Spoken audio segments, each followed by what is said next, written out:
안녕하세요. 염치 없는 시댁 식구를 둔 30대 여성이에요. 남편과 저는 8년이란 시간을 친구로 보냈고 20대의 끝자락에 사귀는 사이가 되었습니다. 길다면 긴 시간을 알고 지낸 덕분인지 사귀는 동안 어느 다른 연인들과 같은 사소한 다툼이나 갈등조차도 없었고 사귄 지 2년 만에 결혼까지 약속했네요. 하지만 연애 때처럼 모든 것이 원만할 줄 알았던 제 생각과는 달리 본격적으로 결혼 준비에 들어가면서 당황스러운 상황을 맞닥뜨리게 되었습니다. 당시 저에겐 걱정이 하나 있었는데 그건 남편이 저를 어머님께 인사시키지 않는다는 거였어요. 연애 때야 그렇다 쳐도 결혼 이야기가 오가는 와중에도 도통 저를 어머님께 인사시킬 생각이 없는 남편의 모습이 이해가 되질 않았지요. 솔직히 자존심도 상했고요. 내 어디가 부족한가? 부끄러워서 이 사람이 자기 어머니한테 소개를 못 시키나. 그런 바보 같은 생각도 들더군요. 결국 제가 먼저 어머님께 인사를 드리고 싶다고 이야기하니 남편이 난처한 얼굴로 한참을 쭈뼛거리더니 생각지도 못한 이야기를 꺼냈습니다. 남편이 말하기를 이미 자기가 어머님께 몇 차례고 만나고 있는 여자를 소개시키고 싶다 말씀드렸었대요. 하지만 어머님께서 어지간히 뜨뜻미지근하게 반응을 보이셨던 모양입니다. 남편 말로는 자기는 그런 반응에 익숙하대요. 남편이 어렸을 때부터 어머님께선 큰아들, 그러니까 아주버님의 일이 아니면 크게 관심을 주지 않으셨다면서요. 남편에게 3살 터울의 형이 있다는 사실은 진작에 알고 있었습니다. 하지만 제 앞에서 한 번도 아주버님에 관한 이야기를 한 적이 없었기에 막연히 형제간 사이가 안 좋은가 지레 짐작만 하고 있었지요. 남편이 한풀이하듯 털어놓은 바에 따르면 남편과 아주버님의 생일은 보름 정도 차이가 나거든요. 그런데 남편 말이 자기는 어려서 한 번도 자기 생일에 생일상을 받아본 적이 없답니다. 늘 아주버님 생일에 곁다리로 끼워서 축하를 받았다고요. 그렇다 보니 친구 하나 마음껏 초대할 수도 없었다며 어린 마음에 참 서러웠다 하더군요. 혹시 집안 사정이 어려웠던 건 아니냐고 남편에게 조심스레 물었으나 남편 말이 그건 절대로 아니랍니다. 아버님께서 살아계실 적에도 부유하진 않았어도 먹고 싶은 거 먹고 배우고 싶은 거 배우며 살았답니다. 그러다 남편이 중학교를 졸업할 무렵 아버님께서 돌아가셨는데 그때 당시에 4억 가까운 재산을 어머님께 남기셨다고 해요. 지금 어머님이 살고 계신 아파트도요. 하지만 이 돈에 관해서도 할 말이 참 많네요. 남편의 가슴에 한처럼 남은 또 다른 일은 대학에 관한 것이었습니다. 남편이 말하기를 아주버님은 어려서부터 공부 쪽엔 영 소질이 없었대요. 그럼에도 불구하고 어머님께선 그런 아주버님이 이 집안의 대들보이자 희망이라며 어떻게든 의사로 만들겠다 하셨다네요. 그렇게 의대에 보내겠다며 무려 삼수를 시키셨다고요. 여기까지 듣고 제가 하기 싫은 공부를 억지로 해야 했던 아주버님도 엄청 괴로우셨겠다 하니까 그것도 아니랍니다. 아주버님은 의대 갈 공부를 한다는 이유로 집에서 아주 왕처럼 행동했다네요. 동생은 물론이고 어머님까지 자기 몸종 부리듯 하면서 말이지요. 심지어 남편이 고3이 되었을 때도 예외가 없었다고요. 공부 좀 하려고 하면 아주버님이 이런저런 잔심부름을 시켜대고 자기 비위에 거스르는 일이라도 있으면 남편을 아주 쥐잡듯이 잡았다대요. 그런 상황에도 불구하고 남편은 대한민국에서 세 손가락 안에 들어가는 대학에 들어갔습니다. 다른 집이라면 얼싸안고 기뻐할 일이었겠지만 남편은 축하한다 말 한마디 들은 게 전부라 했어요. 하지만 남편을 더 힘들게 했던 건 이후로 어머님께선 머리를 싸매고 드러누우셨답니다. 당신 큰아들, 그러니까 아주버님이 얼마나 자존심이 상하고 속상해 하겠냐며. 심지어 남편의 졸업식 날 남편의 고등학교에서 남편 이름으로 플랜카드를 만들어 교문에 걸었는데 그걸 본 어머님이 직접 교장실에 찾아가 저 플랜카드를 당장 떼달라고 하셨답니다. 행여나 아주버님이 오고 가다 보기라도 하면 얼마나 기분이 나쁘겠냐면서요. 사정이 이렇다 보니 남편과 제 사이에 본격적으로 결혼 이야기가 오가기 시작했음에도 불구하고 남편은 통 저를 어머님께 소개할 엄두를 내지 못했던 거예요. 자기가 받은 상처를 저도 받게 되진 않을까 걱정이 되었다면서요. 하지만 오히려 이런 속사정을 듣고 나니 어떻게든 이 남자랑 결혼해서 잘 사는 모습을 보여드려야겠다. 그래서 어머님으로부터 남편이 인정을 받을 수 있게 해줘야겠다. 바보같이 그런 결심을 하게 되더군요. 어찌됐건 거절을 당할 때 당하더라도 제 입장에선 시어머니 되실 분에게 미리 인사를 드리러 가는 게 도리였으니 싫다는 남편을 설득해 연락을 드렸습니다. 아니나 다를까 남편의 말대로 어머님께선 꽤나 시큰둥한 반응을 보이셨어요. 결혼이야 뭐 둘이 좋으면 알아서 하면 되지 못하러 번거롭게 오냐는 식이셨습니다. 이후로도 두어 번 정도 더 연락을 드렸는데도 어머님께선 계속 그냥 상견례 때 보자는 식이셨고 결국 상견례 당일이 돼서야 저희 친정부모님과 어머님을 모시게 되었습니다. 어머님께서는 다 큰 애들이 알아서 하게 내버려 두자고 말씀하셨고 따로 도움은 못 주신다고 선을 그으셨어요. 저희 친정도 경제적으로 여유가 있던 상황은 아니었기에 그 부분에 있어서는 별다른 이야기가 나오지는 않았고요. 저희는 그렇게 양가의 도움 없이 오로지 저희의 힘으로 부부의 연을 맺었네요. 그리고 이후로 지금까지 3년이란 시간이 흘렀습니다. 3년 동안 힘든 시간도 있었지만 남편과 저 둘이 힘을 합쳐 열심히 살았어요. 서로가 모은 돈에 대출을 받아 수도권의 작은 아파트도 하나 장만했고 남편이 좀 더 큰 대기업으로 이직을 하면서 한마디로 먹고 사는 사정이 나아졌네요. 그 사이에 저도 회사에서 인정받아 승진도 했고요. 하지만 그토록 바라던 어머님으로부터 인정은 여전히 받지 못한 상황이었어요. 어머님께선 안즈나 서나 오로지 큰아들, 아주버님 걱정밖에 없으셨고 그런 아주버님 옆에 붙어 살아주는 형님이 고마워서 그러신 건지 입버릇처럼 큰며느리가 최고라 하시더군요. 그러다 얼마 전 아주버님께서 교통사고를 당하셨습니다. 병원에 2주 정도 입원을 해야 하는 상황이었는데 어머님께서 저에게 연락을 해오셨어요. 형님 혼자 아주버님 수발을 드느라 고생을 하고 있으니 저더러 한번 들여다보라는 것이었지요. 참고로 저희 아주버님네는 작은 식당을 운영하고 계셨습니다. 말이 나와서 말인데 그 식당도 어머님께서 차려주신 거예요. 앞서 말씀드렸다시피 저희 결혼할 때 어머님께서 1원 한 푼 안 보태주셨습니다. 어머님 돈 어머님 마음대로 쓰는 거라고 하지만 자식된 입장에서 참 서운하더라고요. 아주버님께서 먹고는 살아야 할 것 아니냐며 어머님께 말 그대로 징징거리자 어머님께서 직접 알아보시고 잘 된다는 프랜차이즈 식당으로 차려주셨습니다. 당신도 민망하시긴 했는지 저희한테는 원래 맞이가 잘 풀려야 집안이 잘 돌아간다고 하시면서 말이에요. 나중에서야 알게 된 사실이지만 어찌 보면 어머님의 마지막 재산이라고 할 수도 있을 지금 사시는 아파트까지 담보로 잡아 아주버님에게 장사미천을 마련해 주셨다고 들었습니다. 그러니 남편이나 저나 사람인지라 마음이 상할 수밖에 없더라고요. 아무튼 그렇게 애틋한 아주버님이 병원에 누워 계시니 2달이 멀쩡히 돌아다니는 작은아들 작은며느리가 못마땅하셨던 모양입니다. 하루는 남편에게 하루는 저에게 전화를 걸어 가서 네 아주버님 좀 들여다보라. 네 형님 좀 도와줘라. 뻔히 남편이나 저나 직장 생활하느라 정신없는 걸 아시면서 어찌 그런 말씀을 하시는지 기도 안 차더라고요. 그래도 아예 얼굴을 안 비쳤다간 오지게 욕이나 먹겠다 싶기도 했고 결국 며칠을 못 가보다가 주말이 되어서 찾아가게 되었습니다. 형님은 뭐 한다고 이제 왔냐며 입술이 대빨 나와 있었어요. 아주 죽어서 장례라도 치른다고 하면 그때 오지 그랬냐는 게 저희를 향한 형님의 첫 인사였고요. 어찌나 그 목소리에 원망이 가득한지 저도 모르게 죄송하다 할 뻔했네요. 저희가 병원에 도착하자 형님은 살았다는 듯이 간이용 침대에 걸터앉고는 저에게 이래라 저래라 심부름을 시키기 시작했습니다. 지하 매점에 가서 뭐 좀 사다 달라. 과일 좀 깎아달라. 여기 좀 치워달라 어째달라. 남편에게는 아주버님 발톱을 깎아달라고 하지를 않나.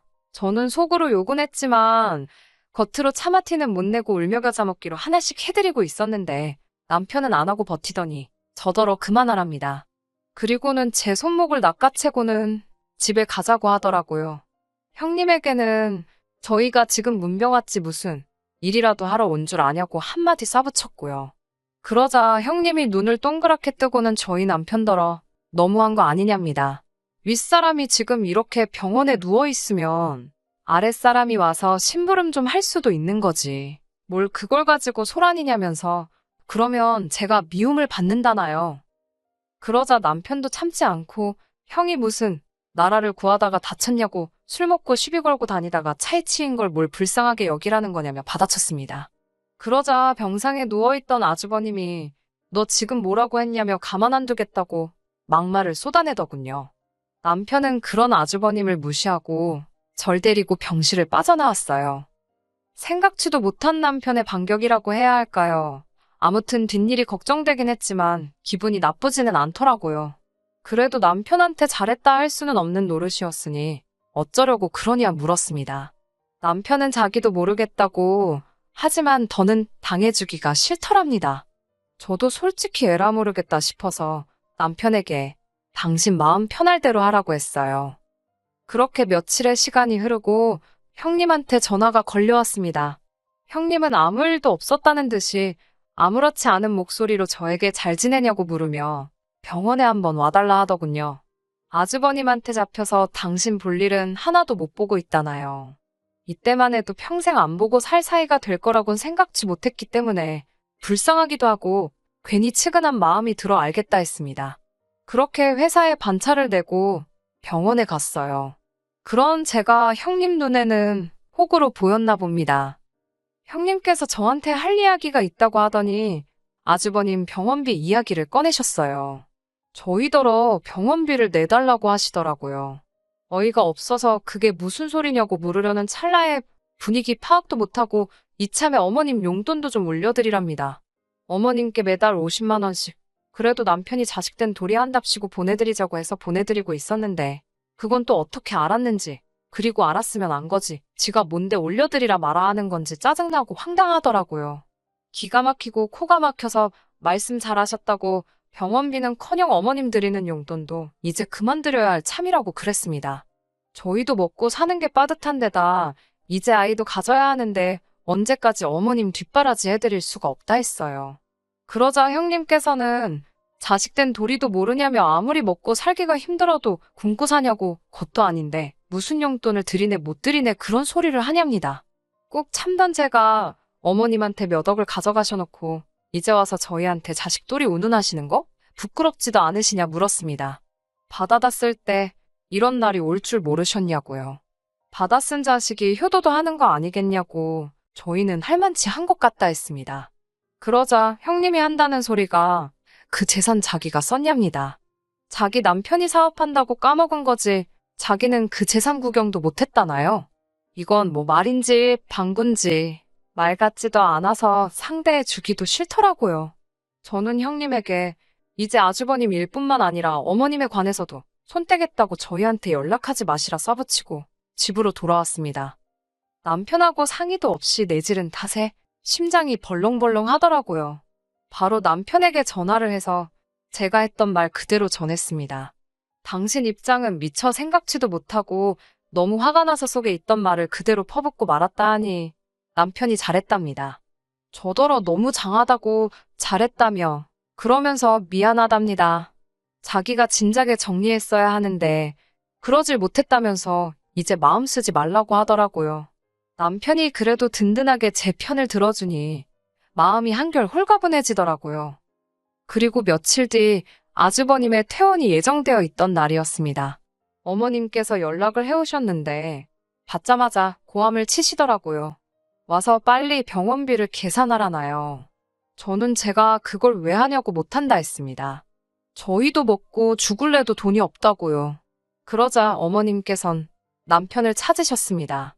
어차피 스피커폰으로 통화 중이었기 때문에 남편이 옆에서 말씀하시라고 짧게 한마디 하더라고요. 그러자 어머님께선 세상 다정한 목소리로 갑자기 이게 다 무슨 사단이냐면서 고집 부리지 말고 와서 얼른 돈부터 좀 내라 하시는 겁니다. 왜 죄 없는 네 형하고 형수 골치 아프게 하냐고 그런 걸로 심술 부리지 말라셨어요.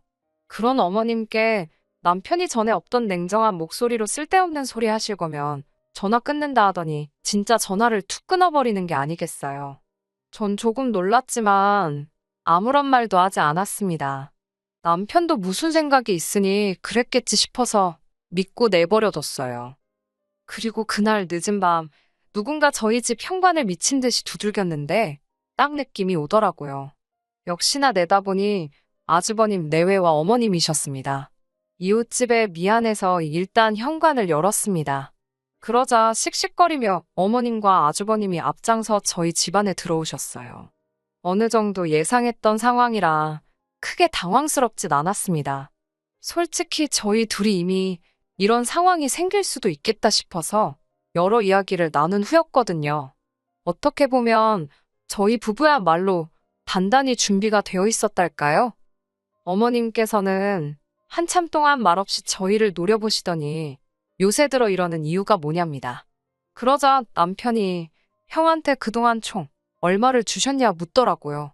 어머님께선 그런 남편에게 내가 주긴 뭘 줬냐고 하도 먹고 살기 힘들다 해서 집 밥벌이 하라고 가게 차려준 게 그렇게 꼬우냐고 오히려 저희를 속 좁은 사람 취급하시더군요.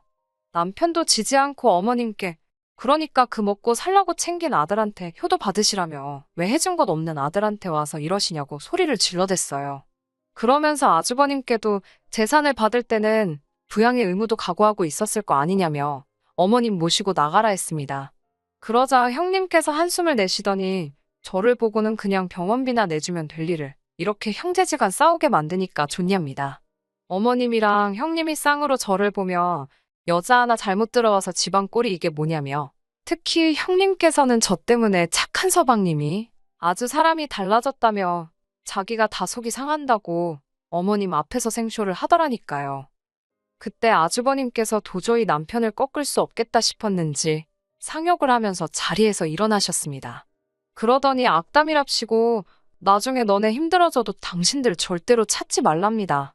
아이고 듣던 중 반가운 소리라 저도 모르게 웃음이 나오더라고요. 그런데 더 어이없는 건 그렇게 나가면서 어머님을 안 모시고 나가는 거예요. 제가 놀라서 어머님 얼른 따라 나가시라고 큰아들이 그냥 간다고 그랬는데 어머님께서는 오히려 저희 남편을 보며 내가 너를 어떻게 키웠는대로 시작하는 레파토리를 웃고 계셨습니다. 남편이 됐다고 그러면서 어머님을 모시고 밖으로 나갔더니 세상에 아주버님은 이미 형님하고 떠나고 안 계시더라니까요.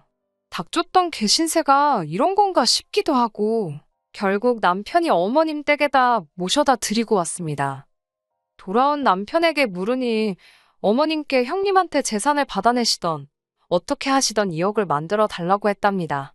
제가 그런 말도 안 되는 소리를 하면 어쩌냐고 그러자 남편이 말하기를 어머님은 그런 마음 고생 좀 해보셔야 한답니다. 평생 자기가 겪은 서름에 비하면 아무것도 아니라면서요. 게다가 어머님께선 당신이 2억이 어디 있냐 하시면서 그러면 이참에 저희 집하고 살림을 합치자 그러시더래요. 당신 집 팔고 나오는 돈은 저희 다 갖고요. 하지만 저나 남편이나 그 집으로 대출받아 쓰신 것도 알고 여차하면 경매에 넘어갈 판인 것도 알고 있거든요. 남편이 어이가 없어서 그 돈도 그냥 형한테 주고 오래오래 그쪽이랑 행복하게 사시라 그랬다네요. 이후로 어떻게 되었냐면요. 일단 저랑 남편은 전에 없이 평화롭게 잘 지내고 있습니다. 어머님한테서 일주일에 한 번 정도 전화가 오긴 하는데 아예 무시할 순 없어서 받아드리고는 있어요. 받으면 뭐 앓는 소리, 죽는 소리 하시지요. 하도 그러니까 지난번엔 남편이 자꾸 이러면 전화번호도 바꾸고 아예 숨어버릴 거라고 소리를 치대요. 부모 자식 사이니까 평생 안 보고 살 수는 없겠지요. 하지만 적어도 이제 제가 먼저 나서서 두 사람 사이를 어떻게 해줘야겠다라던가 한마디로 별 생각 안 하려고요. 모자지간인 만큼 어떻게 되든 두 사람이 알아서 하게 내버려 둘랍니다. 끝까지 들어주셔서 감사합니다. 오늘의 사연은 여기까지입니다. 구독과 좋아요, 알람 설정 부탁드리고 더 좋은 사연으로 다시 찾아뵙겠습니다. 감사합니다.